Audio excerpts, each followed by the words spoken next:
The release of the 11 Nigerian troops should have closed the chapter. Instead, it opened a far more unsettling one. Their aircraft entered Burkina Faso's airspace without authorization, landed under opaque circumstances, and triggered an immediate military lockdown across the capital.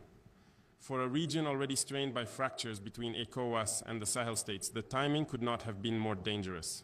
Officials later described the landing as a technical emergency, yet military analysts quickly pointed to inconsistencies in the flight path, the troop manifest, and the silence that followed the incident. Inside Burkina Faso's security circles, the key question was never why the plane malfunctioned. It was why it appeared where it did, carrying soldiers whose mission remained unclear. Releasing the troops was not a sign of weakness, it was a strategic decision made after a rapid intelligence assessment and a message to every external power watching West Africa's new alignment take shape.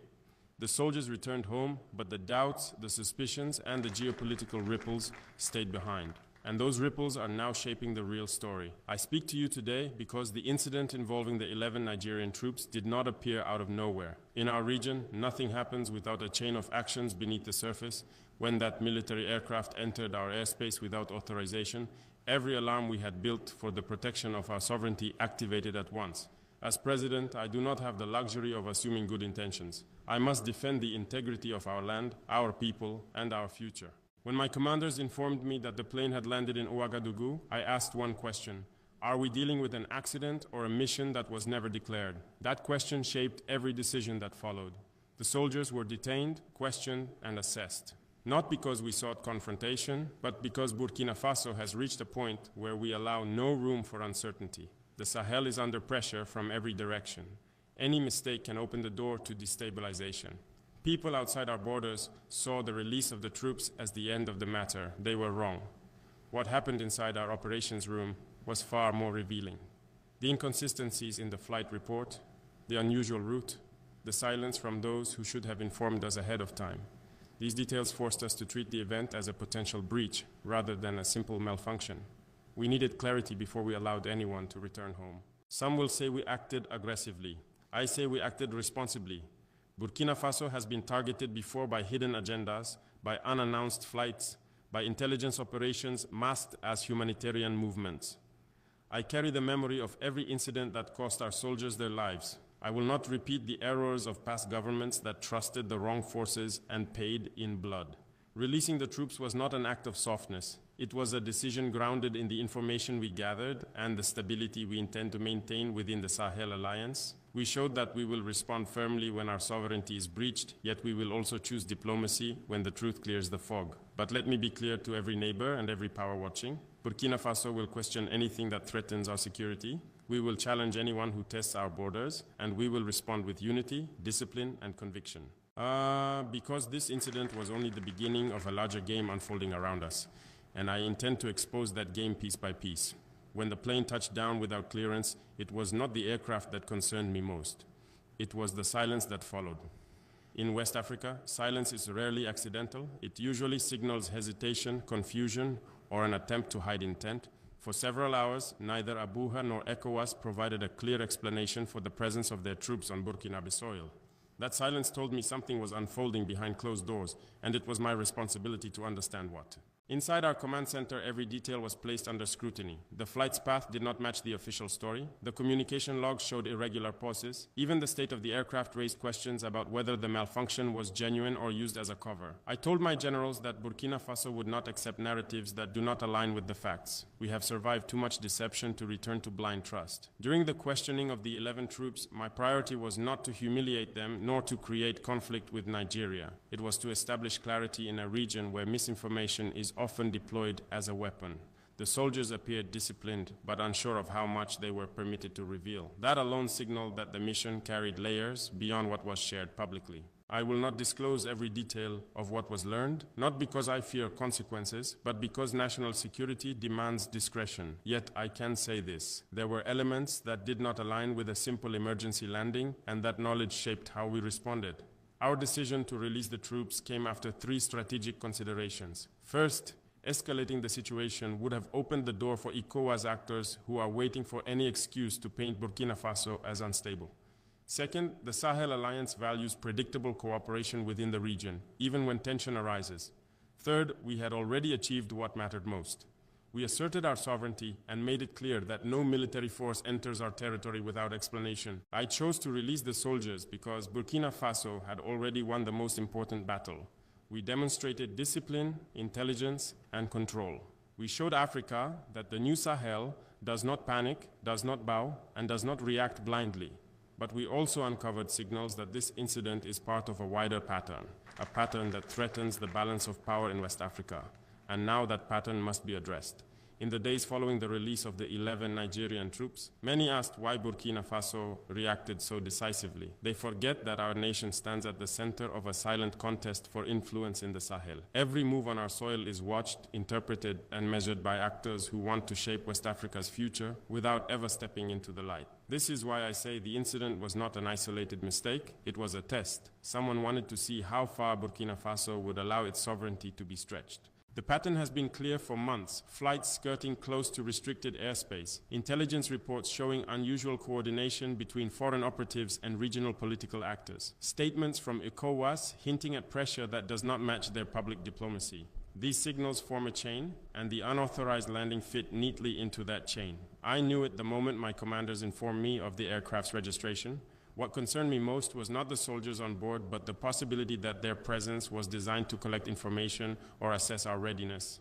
Nations have used such tactics for decades. A so-called emergency landing becomes a convenient cover for observing responses, testing defenses, or measuring political unity. Burkina Faso cannot afford to ignore these possibilities, especially when our enemies hope for even the smallest crack in our resolve. Inside Nigeria, there are factions pushing for alignment with foreign interests that oppose the Sahel alliance. I do not blame the Nigerian people. They are our brothers. I speak of political forces who still cling to the idea that West Africa must remain dependent, divided, and vulnerable.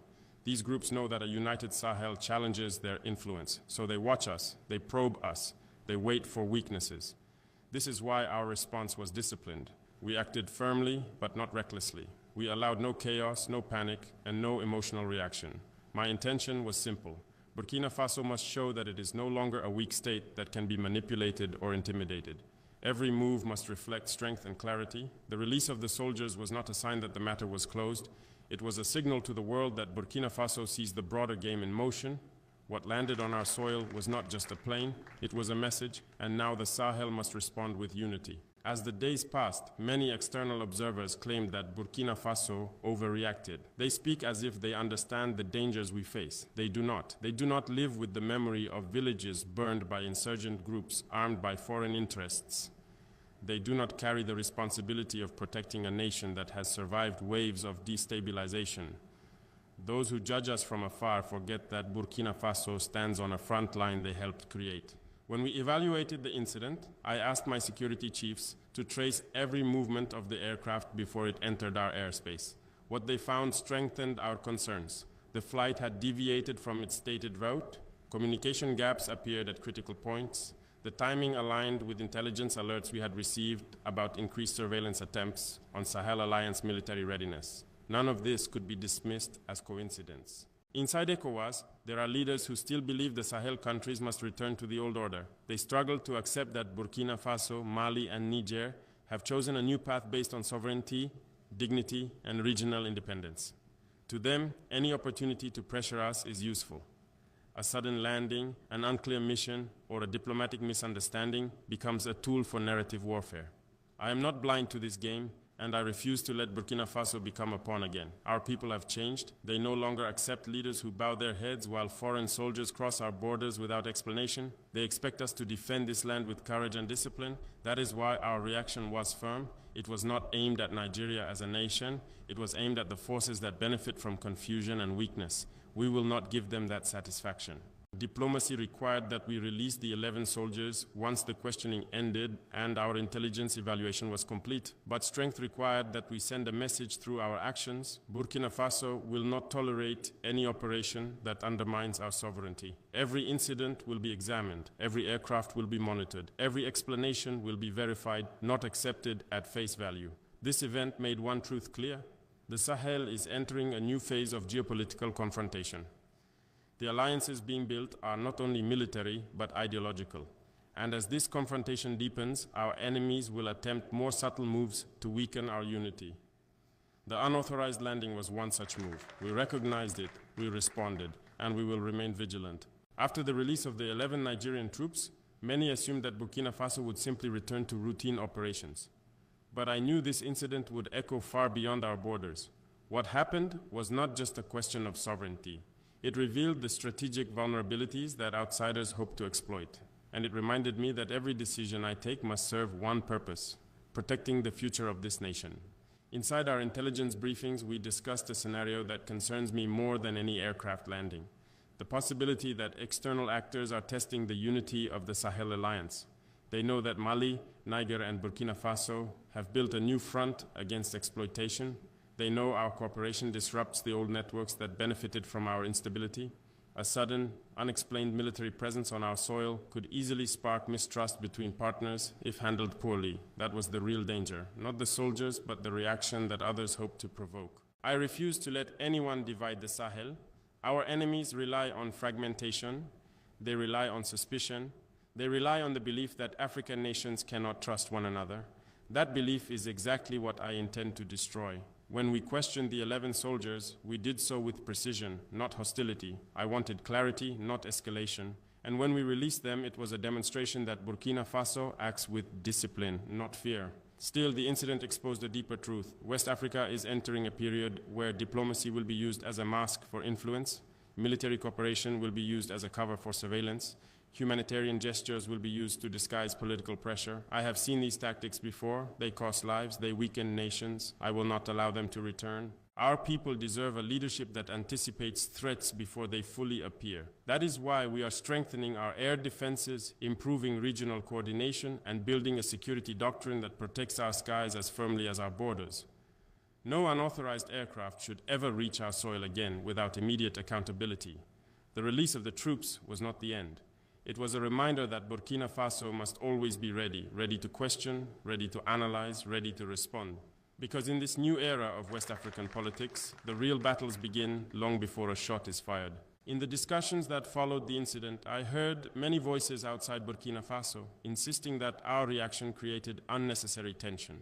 These are the same voices that stayed silent when our people were left alone to fight for their survival. They are quick to offer advice, but never responsibility. They speak of stability, yet their actions have often fueled the very instability they claim to oppose. This hypocrisy is why I no longer measure my decisions by the comfort of outsiders. I measure them by the safety of my people. The unauthorized landing forced us to confront a critical question. How prepared are we for unpredictable moves in a region where alliances shift overnight and foreign agendas operate behind polite, diplomatic language? I told my commanders to treat this event as a live test of our national readiness. Our response needed to be fast, coordinated, and disciplined, and it was. That alone sent a clear signal across West Africa.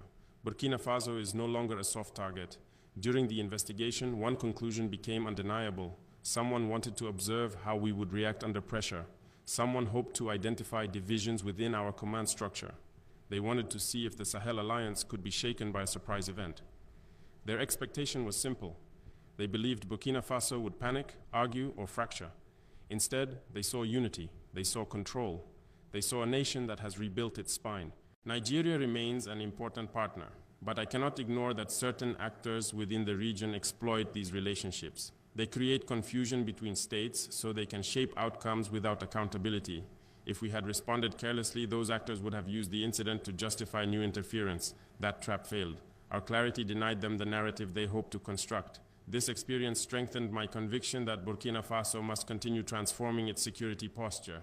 Our skies must be monitored with precision. Our intelligence networks must grow stronger. Our communication with allies must be direct and immediate. In the new geopolitical landscape of the Sahel, hesitation is a luxury we cannot afford. We released the 11 soldiers, but we did not release our vigilance. We remain alert, we remain prepared, and we remain determined to protect our nation against every force that underestimates our resolve. Because the most important battles today are not fought with bullets. They are fought with decisions, discipline, and unwavering commitment to sovereignty.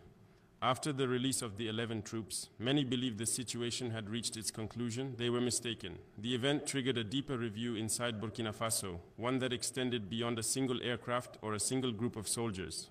I instructed our intelligence services to map every regional movement that occurred within the same 72-hour window. What they found confirmed what I have been warning about for months. West Africa is becoming the center of a quiet contest between those who want a free Sahel and those who fear the rise of sovereign African states. We noticed an increase in surveillance flights near our borders. We observed unusual coordination between external advisors and certain political circles within ECOWAS. We detected information campaigns online designed to portray the Sahel Alliance as reckless and unprepared. These are not random events. They are orchestrated steps intended to weaken confidence in our leadership and to create doubt in the minds of our own citizens. This is why I say the aircraft was not the real threat. The real threat is the network of influence that hopes to slow our progress. A Sahel that governs itself frightens those who profited from our past divisions. A Sahel that builds independent security systems challenges those who benefited from our dependence. And a Sahel that unites politically forces the old powers to recheck their assumptions about Africa's future.